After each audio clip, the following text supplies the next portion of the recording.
Good evening and अस्सलाम वालेकुम। Welcome to spotlight with Mahwish Waqar. मैं हूं आपकी होस्ट और आज का जो हमारा प्रोग्राम है उसमें आपको नज़र आ रहा होगा कि जो हमारे गेस्ट है वो इन स्टूडियो नहीं है, और उसकी वजह ये है कि आज जिनसे मैं आपको कनेक्ट करवाने जा रही हूँ वो all the way from Vancouver हमारे साथ कनेक्ट होने वाले हैं, तो उनको मैं ऑनलाइन कनेक्ट करूँगी। और आज का शो बहुत ही स्पेशल है क्योंकि आज हम बात करेंगे एक बहुत ही इम्पॉर्टेंट टॉपिक के ऊपर जो कि है ह्यूमन राइट्स, जिसके बारे में सब लोगों को नहीं पता होता। एंड आई थिंक कि ये एक ऐसा टॉपिक है कि हर किसी को इसके बारे में नॉलेज ज़रूर होनी चाहिए। तो आज के प्रोग्राम से मैं पूरी कोशिश करूँगी कि जो जो आपको इसके बारे में नॉलेज हम दे सकते हैं वो आपके साथ शेयर करें। तो मैं बात कर रही हूँ all the way from Vancouver Qasim Ali Sahab, जो कि एडवोकेट रह चुके हैं हाई कोर्ट ऑफ पाकिस्तान, और इस वक्त वो काम कर रहे हैं as a brand ambassador of youth human rights. तो इनसे हम बातें करेंगे क्योंकि ये बहुत सारे सेमिनार्स भी ऑल ओवर द वर्ल्ड कराते रहते हैं जिसमें बहुत सारी ट्रेनिंग होती है यूथ की, और बहुत ज़्यादा अवेयरनेस इनके सेमिनार्स और ट्रेनिंग से लोगों को मिलती है। तो चलें आपकी मुलाकात करवाते हैं कासिम अली साहब से। अस्सलाम वालेकुम। जी वालेकुम अस्सलाम महविश, कैसी हैं आप? मैं बिल्कुल ठीक ठाक। वैंकूवर के क्या हाल चाल हैं? वैंकूवर बिल्कुल ठीक है। मौसम जो है वो बड़ा अच्छा हो गया अब आफ्टर अच्छा। स्नो। कुछ दिन पहले बड़ी हैवी स्नो थी यहाँ पे, जी। और complete kind of a disaster, लेकिन अब चीजें या बेहतर हो गई हैं। ये यही टोरंटो का भी यही हाल था, बहुत ही बड़ा यहाँ पे तूफान टाइप का आया था, और फिर ये कि अभी तो काफ़ी क्लियर जा रहा है, और जितनी कम स्नो हो उतना ही हम लोग खुश होते हैं कि अच्छा है स्नो ना हो। जी बिल्कुल ऐसा ही और खास तौर पे पाकिस्तानी और जो एशियन कम्युनिटी है उनको तो ये चीज बिल्कुल भी सूट नहीं करती। बिल्कुल भी नहीं। And I actually get surprise जब ये यहाँ स्नो के हम लोग डिजास्टर्स की पिक्चर्स डाल रहे होते हैं कि हम घर में स्टक है। जो पाकिस्तान के लोग होते हैं वो कहते हैं आप लोग कैसे एंजॉय नहीं कर रहे। हमको तो वो विश कर रहे होते हैं कि काश ऐसा वेदर कराची में आ जाए, so they will be very happy. तो सही कह रही हैं आप, सही कह रहे हैं। अच्छा, सो कासिम साहब, आपने एज एन एडवोकेट आपने पाकिस्तान में हाई कोर्ट में भी काफ़ी काम किया हुआ है, और अभी आप एज अ ब्रांड एम्बेसडर काम कर रहे हैं। तो जो आपके सेमिनार्स वगैरह होते हैं उसकी तरफ मैं थोड़ी देर में आऊँगी, लेकिन पहले मैं चाहती हूँ कि आप मुझे ये बताएं कि आपने जो सबसे ज़्यादा कॉमन इशू आपने देखा होगा जो आपने पाकिस्तान में for child rights and women rights के ऊपर जो काम किया था, तो आपको लगता है कि जो सबसे पहले तो आप मुझे ये बताएं कि वो मेन इशू क्या था? देखें महविश, हमारा जो जो हमारी जो वर्किंग स्टार्ट होती है वो right after my my law degree 2012। हमने उसके बाद से जो ह्यूमन राइट्स इश्यूज हैं उनके ऊपर काम करना स्टार्ट किया। हमने हाईलाइट किए कुछ ऐसी चीज़ें जो जो जो जिसकी तरफ इम्प्रूवमेंट की ज़रूरत थी। लाइक जो वुमेन राइट्स हैं और चाइल्ड लेबर के ऊपर हमने काफ़ी काम किया। We were a group of lawyers in Pakistan. तो हमने लोगों को एजुकेट करने की कोशिश की, हमने लोगों को बताने की कोशिश की कि through the training programs and the seminars and door to door kind of a campaign. तो हमने लोगों को ये अवेयरनेस जो है वो सोसाइटी में लेके जाने की कोशिश की कि हमारे जो बेसिक राइट्स हैं बेसिकली वो क्या हैं, व्हाट आर दोज राइट्स के जिनके साथ हम पैदा होते हैं। हमारी जो रेलेवेंस थी that was connected with the UN charter. अब थोड़ा सा मैं आपको यूएन चार्टर के बारे में बता दूं कि UN charter was a document जो 1945 में जो जब सेकंड वर्ल्ड वॉर खत्म हुई तो तब ये जो है वो बनाया गया। तब ये जरूरत पेश आई पूरी दुनिया को कि हम हमारे पास कोई ऐसा डॉक्यूमेंट नहीं है जिसके ऊपर हम पूरी दुनिया को एक प्लेटफॉर्म पे लेके आ सके। हर मुल्क के अपने रूल्स हैं, लॉज हैं, रेगुलेशंस हैं, लेकिन कोई एक ऐसा डॉक्यूमेंट बनाए जिसमें हम पूरे वर्ल्ड को जो है वो एक जगह पे एक स्टेज पे इकट्ठा कर सकें। तो then they create a universal declaration of human rights, और वो 1948 में ये डॉक्यूमेंट बना। और उसके बाद इनिशियली जो है वो थोड़ी कंट्रीज 36 कंट्रीज थी जो सिग्नेटरी हुई, फिर आहिस्ता आहिस्ता now there are around like more than 160 countries जो उसकी सिग्नेटरी हो चुकी हैं। तो ये प्रिज्यूम होता है कि पूरी पूरी दुनिया उसकी सिग्नेटरी है। तो लेकिन लेकिन उस लेकिन ये जो रूल्स और रेगुलेशंस हैं, अगर जैसे क्योंकि इस्लामिक लॉ तो अलग होते हैं, जो इस्लामिक राइट्स होते हैं औरतों के और बच्चों के, वो बहुत ज़्यादा हैं हमारे, लेकिन बहुत सारी औरतें हैं और बच्चे हैं जिनको इन राइट्स के बारे में नहीं पता। तो जो आप कह रहे हैं कि 36 कंट्रीज़ में ये पूरा बना, तो क्या वो पाकिस्तान में भी अप्लाई हो सकता है? क्योंकि पाकिस्तान और उसके साथ साथ बहुत सारे इस्लामिक कंट्रीज़ हैं जो इस्लाम के लॉ को फॉलो करते हैं। देखिए, हम अक्सर ये बात करते हैं कि ये जो यूएन चार्टर है ये 1948 में जरूर बना है, लेकिन इसका जो थीम है यूएन ने, वो आज से 1400 साल पहले जो हमारे जो हॉली प्रॉफिट थे, पीस बी अपॉन हिम, जो वो बातें उन्होंने एड्रेस की दुनिया में उस वक्त, तो ये थीम उसका वहां से लिया गया। औरतों को ओके। हकूक देने चाहिए, बच्चों को हकूक मिलने चाहिए, जी। There should be a free trial, freedom of speech, freedom of expression, responsibility. ये वो सारी चीजें थी जो हमें इस्लाम सिखाता है बेसिकली। हमें हमें हमें ये वो राइट्स हैं जो हमें इस्लाम देता है। तो ये थीम बेसिकली वहां से लिया गया और फिर इस थीम के ऊपर आके पूरी दुनिया को कनेक्ट किया गया। और अब पाकिस्तान का प्रॉब्लम यह है कि पाकिस्तान, और ये वहां पे उन कंट्रीज में जहाँ पे एजुकेशन जो है कम है। वो बहुत अच्छे तरीके से जो लोग हैं वो एजुकेट होते हैं, वहां जी। पे ये मसाइल कम है। पाकिस्तान में प्रॉब्लम एजुकेशन का है। लोग जो है, क्योंकि आपको पता है अर्ली एज में दो ऑप्शंस होती हैं किसी के पास, या तो अपने बच्चे को वो किसी जगह पे कुछ अर्निंग के लिए भेज दे और वो किसी स्किल्ड लेबर में लगा दे, या फिर उसे वो तालीम हासिल करवाए। तो जो रूरल एरियाज हैं पाकिस्तान के, वहां पे लोग प्रेफर करते हैं कि वो बच्चे को जो है वो कुछ अर्निंग के लिए जो है वो ज्यादा जी। बेहतर जी। समझते हैं बजाय इसके तालीम हासिल करवाएं। तो ये it is all about the matter of awareness and education. तो हमने बेसिकली ये एजुकेट किया कम्युनिटी को कि जो एजुकेशन है ये उससे कहीं ज्यादा जरूरी है। स्किल जो आपको आप जो बच्चे को स्किल सिखा रहे हैं, ये बच्चा उस एजुकेशन के बाद भी सीख सकता है, लेकिन हम्म। वो एजुकेशन बहुत कंपल्सरी है जो उसको इनिशियल स्टेज पे उसको उसको हासिल होनी चाहिए। एजुकेशन से अवेयरनेस क्रिएट होगी, और एक बच्चा एक फर्द नहीं होता, या एक अगर औरत तालीम हासिल करे तो वो एक वो इंडिविजुअल नहीं होती, that is a complete family, और वो फिर आगे की आगे ट्रांसफॉर्म होती है। तो नहीं, हमने इस मगर सिलसिले में जी, मगर आप लोगों ने जो अवेयरनेस को फैलाने की कोशिश की और लोगों को ये बताने की कोशिश की, मगर चाइल्ड लेबर अभी भी है पाकिस्तान में, और इनफैक्ट बहुत ज़्यादा है। उसमें बहुत सारे गांव के लोग होते हैं जो सिर्फ 10-11 साल के बच्चों को बाहर भेज देते हैं और वो लोगों के घरों में रह के काम कर रहे होते हैं। तो इस चीज़ को रोकने के लिए, मतलब एक प्रॉपर तरीके से, कि इसको किस तरह से लीगली इसको कैसे रोका जाए, तो उसके लिए कोई स्टेप आप लोगों ने लिया? जी, बेसिकली जो पाकिस्तान में लॉज तो इस बारे में बहुत वाजे हैं कि आप जो जी। है वो बच्चों से काम नहीं करवा सकते। चाइल्ड लेबर जो है वो प्रोहिबिटेड है।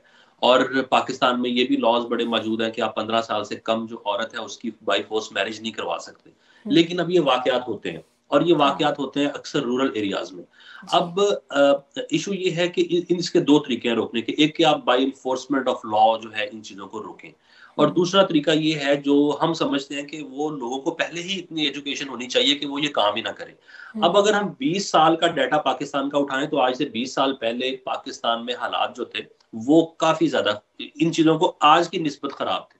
जी। पाकिस्तान में आज जो हालात हैं वो पहले की निस्बत बहुत बेहतर है। चीजें, क्योंकि जब थर्ड वर्ल्ड कंट्रीज को आप डिस्कस करते हैं तो चीजें एक यकदम जो है वो 1 या 2 साल या 3 साल में रेवोल्यूशंस नहीं आते, उसको टाइम लगता है। तो मेरा ख्याल है कि ठीक जो है वो डायरेक्शन में चीजें चल रही हैं, और आने वाले टाइम में अगर हम अपनी यूथ को यूटिलाइज करें, और हम अपनी यूथ को ये एक ड्यूटी दे दें कि उन्होंने अपनी सोसाइटी को, अगर फॉर एग्जांपल एक स्ट्रीट है और एक स्ट्रीट में आप मिसाल छोटी सी ले लें कि 20 घर हैं, तो अगर उन 20 में 5 घर भी पढ़े लिखे हैं तो वो बाकी 15 को हम्म। एजुकेट करें। ये उनकी हाँ। ड्यूटी है, मॉरल ड्यूटी भी है, और हमें बेसिकली ये उनको ड्यूटी बाउंड भी करना चाहिए एज अ वॉलंटियर्स और एज अ एम्बेसडर्स। उनको हमें ये बताना चाहिए कि वो इसको एक्सपैंड करें।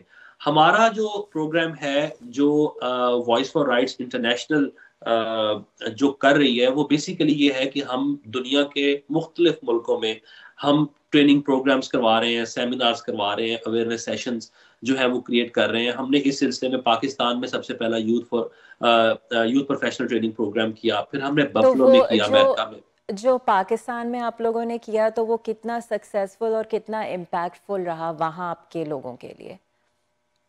पाकिस्तान में we have more than 200 volunteers okay. जो डिफरेंट यूनिवर्सिटीज से हैं, जो लॉयर्स हैं, जो जी। डॉक्टर्स हैं, and they try to help the community, and okay. They are trying वो इसको एक्सपैंड कर रहे हैं। अब हम्म। हर जो है वो हर बंदा या हर ऑर्गेनाइजेशन वो अपनी कैपेसिटी के मुताबिक जो है वो ग्रो करती है और वो जी। अपना काम करती है। जी। हमने वी स्टार्टेड विद 20 और 30 पीपल, नाउ वी आर जी। अराउंड 200 पीपल, और उसका क्राइटेरिया भी बहुत जो है वो आप कह लें कि जिसमें आप हम and 95% of them like a masters students. तो वो जो आपकी आप your the director of voice of rights, तो उसमें आपकी रिस्पॉन्सिबिलिटी क्या है और किस तरह से आप इसको इम्प्लीमेंट करते हैं? हमारी रिस्पॉन्सिबिलिटी बेसिकली ये है कि हम उनको मैं जैसा आपने पहले जिक्र किया कि यूथ जी। फॉर ह्यूमन राइट्स इंटरनेशनल, जी। दैट इज एन ऑर्गेनाइजेशन के जो इसके 160 से ज्यादा चैप्टर्स हैं पूरे वर्ल्ड में, and we have a document, and that document वो एक किताब की सूरत में मौजूद है, और उसमें जो यूएन चार्टर है वो एक्सप्लेन किया हुआ है, उसके पॉइंट्स लिखे हुए हैं, एंड वो जो बुक है हम उसको डिस्ट्रीब्यूट करते हैं। हमने वो हमारे वॉलंटियर्स के पास डिफरेंट यूनिवर्सिटीज में है, जी। They organise seminars awareness programmes by themselves, वो अरेंज करते हैं और फिर वो कम्युनिटी में डिस्ट्रीब्यूट करते हैं। और फिर अगर किसी भी जगह पे कोई ऐसी प्रॉब्लम उनको आती है जहां पे उनको लॉयर्स की जरूरत होती है, then we have a group of lawyers जो उनकी लीगल असिस्टेंस करते हैं।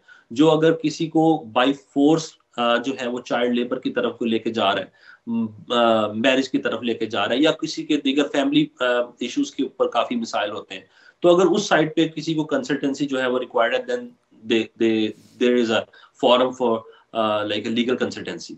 तो हमने इसको इसको जनरलाइज्ड फॉर्म में रखा हुआ है कि जैसे लोगों को जो भी असिस्टेंस किसी भी चार्टर के ऊपर या किसी भी लॉ पॉइंट के ऊपर या किसी भी ऐसे ह्यूमन राइट्स वायलेशन के ऊपर चाहिए, तो उनको वो वहां पे मिल सके। तो और साथ इसके साथ जो कोई एजुकेशन का जी, इसके कोई चार्जेस होते हैं? जैसे अगर, क्योंकि ये चीज़ें ज़्यादातर जो बहुत ज़्यादा गरीब फैमिलीज़ होती हैं उनमें हो रहा होता है, आप देखते हैं 13 साल की बच्चियों की शादियां करवा देते हैं, और क्या क्या जो चीज़ें हैं, इवन दो लॉ है मगर वो फिर भी लॉ को फॉलो नहीं कर रहे होते। तो उनका एक रीज़न ये भी होता है कि वो लॉयर्स को अफोर्ड नहीं कर सकते। तो जैसे अभी आपने मेंशन किया कि ये वॉलंटियर्स हैं, तो क्या ये लोग चार्ज करते हैं या ये फ्री सर्विस है?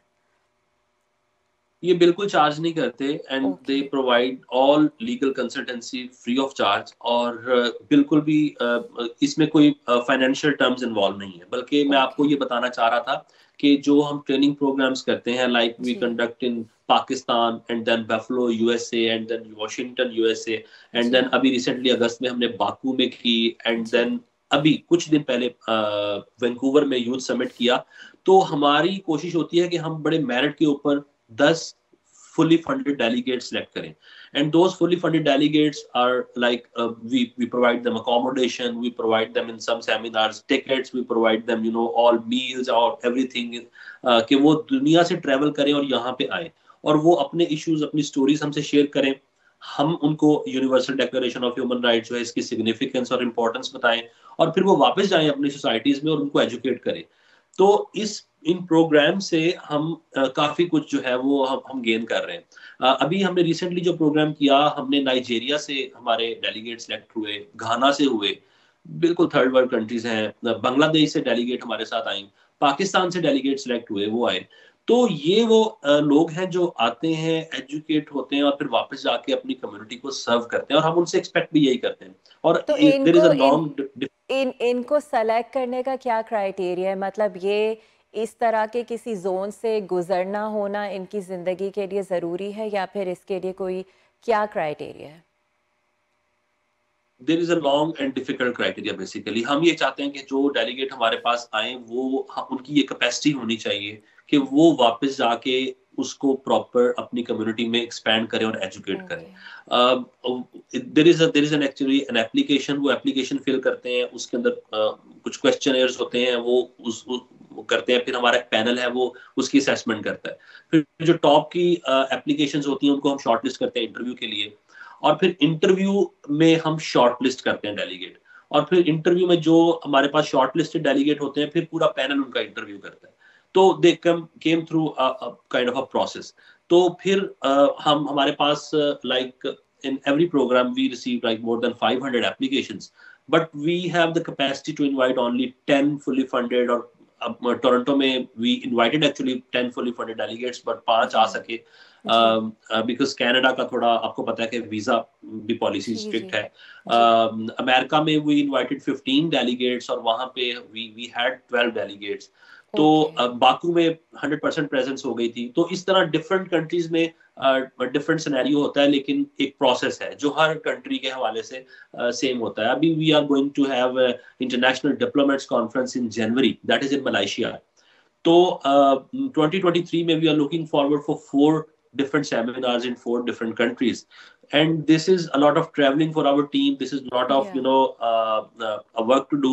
लेकिन हमारी कोशिश है कि हम इस कॉज को जितना प्रमोट कर सकें पूरी दुनिया में, जितना पूरे लोगों को ज्यादा एजुकेट कर सकें और जितनी अवेयरनेस ज्यादा फैला सकें, वो हमारे लिए भी अल्टीमेटली हम भी सोचेंगे कि हमने कुछ ऐड ऑन किया है अपनी एफर्ट्स करके, और लोग जो है उनके ऊपर फिर रिस्पॉन्सिबिलिटी है कि वो अपनी सोसाइटीज में इसको एक्सपैंड करें। अच्छा, तो बेसिकली जो डेलीगेट्स होते हैं वो एक एप्लीकेशन को फिल आउट करते हैं और फिर आप लोगों की टीम उनमें से 10 लोगों को सेलेक्ट करती है और फिर आप लोगों की एक चोज़न कंट्री की लोकेशन होती है जहाँ पे सब लोग आकर मिलते हैं और फिर वहाँ पे आपके सेमिनार्स होते हैं। तो ये basically word of mouth type of awareness है कि फिर जब वो अपने कंट्री वापस जाते हैं तो फिर वो अवेयरनेस बताते हैं कि ये आपका राइट है और आप इसको इस तरह से कर सकते हैं। तो ये सारा ये प्रोसेस है। जी जी बिल्कुल, ये प्रोसेस है। और इसमें एक टॉपिक जो बड़ा इंपॉर्टेंट है जो मेरे माइंड से जी स्किप हो गया था, वो हम हर प्रोग्राम में उसका प्रॉपर एक ट्रेनिंग सेशन होता है, and that is about the drugs awareness. जी we have a qualified experienced a lady who provide training program on drugs awareness, और वो या अमेरिका से हैं, बफलो जी से, Christine. She is a wonderful trainer, और वो ट्रेनिंग प्रोवाइड करती हैं। और फिर क्योंकि आपको पता है कि ड्रग्स का भी एक इशू, एक बहुत बड़ा इशू, बहुत इक्वली बड़ा इशू है बिल्कुल। इम्पोर्टेंट है जितने बाकी इश्यूज हैं। तो ड्रग्स के ऊपर भी अवेयरनेस मिलती है। फिर जो लोग जाते हैं वो फिर according to their own interest वो अपना एक टॉपिक चूज करके उसके ऊपर जो है वो काम स्टार्ट कर देते हैं। ओके, तो अब तक आपके जितने सेमिनार्स रह चुके हैं तो आप लोग काफ़ी टाइम से ये काम करते आ रहे हैं, तो कितना चेंज आपने देखा है? अगर हम बात करते हैं पाकिस्तान की, तो आपको लगा है कि आपके सेमिनार्स और इन ट्रेनिंग के थ्रू कितना ये इम्पैक्टफुल रहा है? देखें, इसका जो है वो एनालिसिस हम इस तरह से करते हैं कि जो जब पहले साल ये प्रोग्राम, कोविड से पहले 2017 में ये प्रोग्राम हुआ, तो जी जो youth for human rights international है, उन्होंने जो वो मटेरियल सेंड करते हैं बुक्स की सूरत में, टी शर्ट्स की सूरत में या कैप्स की सूरत में, तो they send like 500 books for 500 people. तो ओके हमें तकरीबन एक साल लग गया जी उसको उसको लोगों तक पहुंचाते और उनको बताते, और ताकि वो। लेकिन अब जो 2021 में जो बुक्स वहां पे गई हमारे वॉलंटियर्स के पास, दैट दे वर लाइक 15,000। तो 15,000 of like books were distributed, and they endorsed, and they committed themselves कि वो इसको एजुकेट करेंगे फर्दर और इसको प्रमोट करेंगे। जी और हम देख रहे हैं आने वाले दिनों में कि ये इससे ज्यादा बढ़ता जाएगा और ज्यादा से ज्यादा ये प्रोग्राम जो है वो एक्सपेंड करेगा। बिल्कुल डेफिनेटली। और आप इतना अच्छा ह्यूमन ग्राउंड्स के ऊपर, ह्यूमन राइट्स के ऊपर आप इतना काम कर रहे हैं और आई रियली होप कि ये टीम बढ़ती जाए और लोगों में जितनी ज़्यादा अवेयरनेस हो, because not everybody nose about it. तो आप लोगों का अब जो नेक्स्ट सेमिनार है वो कब है, और अगर कोई इसके लिए अप्लाई करना चाहे तो वो कैसे कर सकते हैं? जो हमारा नेक्स्ट सेमिनार है वो मलेशिया में है, 6, ओके 7 एंड 8 ऑफ जनवरी। उसकी जो ओके सिलेक्शन है वो हो चुकी है, हाँ बिकॉज अभी तो दिसंबर रह गया, उसकी जी, सिलेक्शन हो बहुत गई है। कम इसके टाइम है बाद जी। जी, इसके बाद हम इसको टर्की में लेके जा रहे हैं। ओके हमारे जो 4 प्रोग्राम अगले साल हैं, that is one in Malaysia in January, Turkey, okay Canada and America. So okay we have these 4। तो इनके ऊपर हमारा जो फेसबुक पेज है वॉइस फॉर राइट्स इंटरनेशनल, उसके ऊपर भी हमारा लिंक अवेलेबल होता है, वेबसाइट के ऊपर भी अवेलेबल होता है। तो ओके लोग जो है वो एप्लीकेशन फॉर्म फिल करते हैं, अप्लाई करते हैं, देन हम जो मैंने आपको क्राइटेरिया बताया हम उसको फॉलो करते हैं, और फिर इसी तरह से वो सिलेक्शन होती है। और फिर जो लोग इसमें फुली फंडेड सिलेक्ट नहीं होते, वो फिर लाइक कई बड़े थिन मार्जिन से जो है वो रह जाते हैं। हम ट्राई करते हैं कि उनके लिए हम कोई स्पॉन्सरशिप ढूंढें और उनको किसी न किसी तरह पार्शियली फंडेड में जी। अकोमोडेट करें, ताकि जो है वो अगर उनका वाकई दिल है वहां पे आने का और पार्टिसिपेट करने का, तो they came like a partially funded delegate.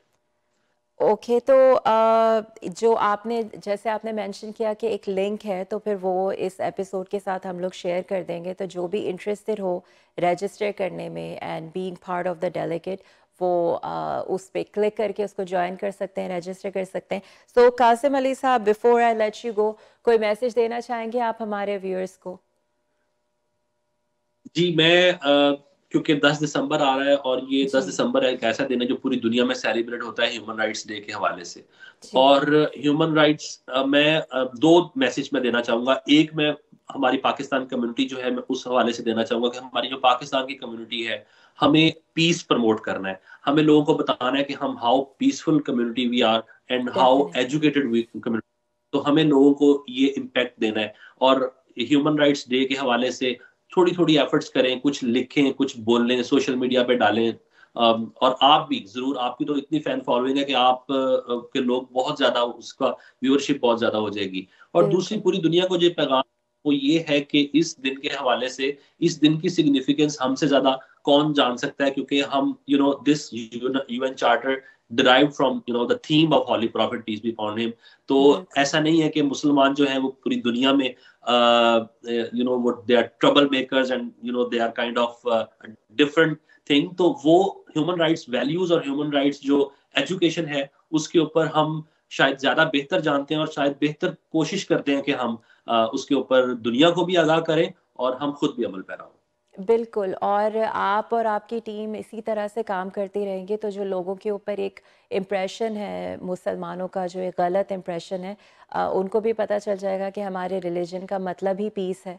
और मैं समझती हूँ कि बिल्कुल। मुसलमान पूरी दुनिया में जितना हम एक दूसरे की मदद करते हैं, इनफैक्ट अपनी आउटसाइड कम्युनिटी की भी हम लोग बहुत ज़्यादा मदद करते हैं। तो काम यही है कि पीस को प्रमोट किया जाए और जो एक गलत इम्पैक्ट बना हुआ है, एक गलत इम्प्रेशन है, उसको क्लियर किया जाए। तो I wish you all the very best आपके काम के लिए, और इंशाल्लाह इसी तरह आप पीस को और ह्यूमैनिटी को प्रमोट करते रहें, लोगों में अवेयरनेस बांटते रहें, तो दुनिया बहुत अच्छी जगह बन सकती है। इंशाल्लाह, इंशाल्लाह, and I am looking forward for it. Thank you. Thank you so much for joining us today, and we are wishing you all the very best for the future. Thank you so much. तो ये थे कासिम अली साहब जिनसे हम लोगों ने बातें की, और क्योंकि 10 दिसंबर ह्यूमन राइट्स का डे है, तो उस दिन आप लोग डेफिनेटली इस चीज़ के बारे में, अगर आपको इतना ज़्यादा नहीं पता, तो उसकी आप थोड़ी सी और नॉलेज लीजिए, क्योंकि बहुत ज़रूरी होता है कि आपको पता हो, आप अवेयर हों कि एज अ ह्यूमन आपके क्या क्या राइट्स हैं। तो होपफुली आज की एपिसोड आप लोगों ने एंजॉय की होगी। मैं आपसे मुलाकात करूँगी अगले हफ्ते same time. Take care and अल्लाह हाफिज़।